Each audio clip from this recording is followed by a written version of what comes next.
तो स्टूडेंट, आज हम बात करेंगे शॉर्टकट कीज के बारे में जो एमएस वर्ड में यूज की जाती है। चलिए शुरू करते हैं। शुरू करने से पहले अगर वीडियो में आप नए हैं तो चैनल को जरूर सब्सक्राइब कीजिए ताकि आप नई जानकारी ले सके। तो एमएस वर्ड में जो शॉर्टकट कीज यूज की जाती हैं उनके एक्शन के बारे में हम आज बात करेंगे।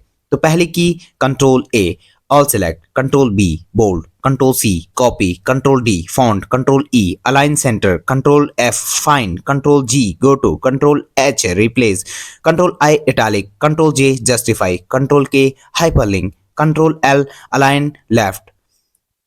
इसके बाद आ जाता है हमारा control plus M increase indent, control plus N new, control plus O open, control plus P print, control plus Q decrease indent, control plus R align right, control plus S save, control plus T remove formatting, control plus U underline, control plus V paste, control plus W program close and cut, control X Y redo, control Z undo.